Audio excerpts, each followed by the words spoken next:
ಇದು ನೋಡಿರಿ, ಇದು 10 ವರ್ಷದ ಗಿಡ ಐತೆ. 10 ವರ್ಷದ ಅಂದರೆ ಇದು ಗಿಡ ಐತೆ ಚಿಕ್ಕದಕ್ಕೆ ಹಿಂಗೆ ಅನಿಸುತ್ತಲ್ಲ, ಹಂಗಿಲ್ಲ. ಇದು ಡೀಪ್ ಕಟಿಂಗ್ ಮಾಡಿದ್ದಾರೆ. ಡೀಪ್ ಕಟಿಂಗ್ ಯಾಕೆ ಮಾಡಬೇಕಾಯ್ತಂದರೆ ಇದಕ್ಕೆ ಬ್ಯಾಕ್ಟೀರಿಯಲ್ ಬ್ಲೈಟ್ ಬಂತು ಕಡ್ಡಿಗಳಿಗೆಲ್ಲ, ಮೇಲೆ ಕಡ್ಡಿಗಳೆಲ್ಲ ಮ್ಯಾಗೆ ಬಂತು ನೋಡಿರಿ. ಇದು ಡೀಪ್ ಕಟಿಂಗ್ ನೋಡಿರಿ. ಇದು ಡೀಪ್ ಕಟಿಂಗ್ ಮಾಡಿ ಬಂತಾರೆ, ಹೊಸ ಚಿಗುರು ಬಂತು. ಡೀಪ್ ಕಟಿಂಗ್ ಮಾಡೋಣ, ಇದಕ್ಕೊಂದು ಬೋರ್ಡು ಹೊಡ್ಕೊಂಡು ಕ್ಲೀನ್ ಮಾಡ್ಕೊಂಡಿತ್ತು. ಆನಂತರ ಹೊಸದು ಕಡ್ಡಿ ತೊಗೊಂಡು 6 ತಿಂಗಳ ಕಡ್ಡಿ ಬೆಳೆಸ್ಕೊಂಡಿತ್ತು. ಆನಂತರ 6 ತಿಂಗಳ ನಂತರ ಇದು ಗಡ್ಡಿ ಬಿರ್ಚ್ ಮಾಡಿಕೊಂಡು ಮತ್ತೆ ಈ ಥರ ನೋಡ್ಕೊಂಡು ಇದು ಸೆಟ್ಟಿಂಗ್ ಆಗಿದೆ ನೋಡಿರಿ.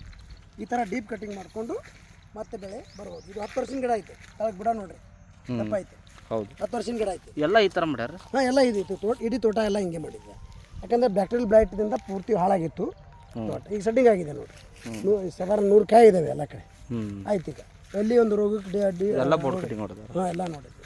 100 ಕಾಯಿ ಇದೆ. ಈಗ ಚೆನ್ನಾಗಿದೆ ಸೆಟ್ಟಿಂಗ್, ಒಳ್ಳೆ ಸೆಟ್ಟಿಂಗ್ ಆಗಿದೆ ನೋಡಿ. ಎಲ್ಲ ಗಿಡ ಹಂಗೆ ಬೋರ್ಡ್ ಕಟಿಂಗ್ ಮಾಡಿದ್ವಿ. ಬೋರ್ಡ್ ಕಟಿಂಗ್ ಅಂದ್ರೆ ಡೀಪ್ ಕಟಿಂಗ್, ಹಾರ್ಡ್ ಕಟಿಂಗ್. ಇಲ್ಲಿ ನೋಡ್ರಿ, ಇಲ್ಲಿ ಹಾರ್ಡ್ ಐತೆ. ಐತಲ್ಲ ಹಾರ್ಡ್. ಇಲ್ಲಿ ನೋಡ್ತಾರೆ, ಇದು ಬರೋಕೆ 6 ತಿಂಗಳು ಬೆಳೀತು. ಇದು ಹಾರ್ಡ್ ಮಾಡ್ಕೊಂಡೈತಿ. ಇದು ಹಾರ್ಡ್ ಮಾಡ್ಕೊಂಡು ಆನಂತರ ಮತ್ತೆ ಈ ಥರ ಮಾಡೋಕೆ.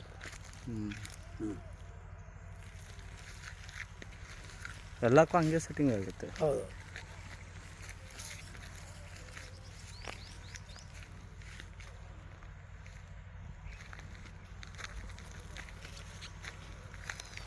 ನೋಡ್ರಿ, ಇದು ಅರ್ಧಕ್ಕೆ ಹೊಡೆದು ಬಿಟ್ಟಾರೆ. ಅದೇ ಡೀಪ್, ಇದು ಡೀಪ್ ಅರ್ಧ.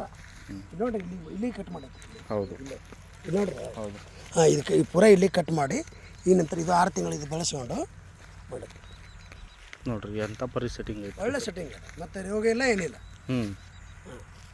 ಮತ್ತು ಈ ಕಡ್ಡಿ ಬೆಳೆಸೋಳಾಗಿ ಒಳ್ಳೆ ಕಾಳಜಿ ಮಾಡಬೇಕಾ. ಯಾಕಂದರೆ ಇದಕ್ಕೆ ಬೋರ್ಡು ಅದು ಹೊಡ್ಕೊತಿರ್ಬೇಕು, ಆಂಟಿಬಯೋಟಿಕ್ ಕೊಡ್ಬೇಕು, ಸ್ಟೋರು, ಜಂತು ನೀಲು, ಇದೆಲ್ಲ ಹೊಡ್ಕೊಂಡಿದ್ದಾರೆ. ಇದು ಪೆಸ್ಟಿಸೈಡ್ಸ್ ಎಲ್ಲ ಯೂಸ್ ಮಾಡಿದ್ದಾರೆ. ಅದೇನಿಲ್ಲ, ಮಾಡಬೇಕು. ನೋಡಿರಿ ಬುಡ ಹೆಂಗೈತೆ ನೋಡಿರಿ. 10 ವರ್ಷದಿಂದ.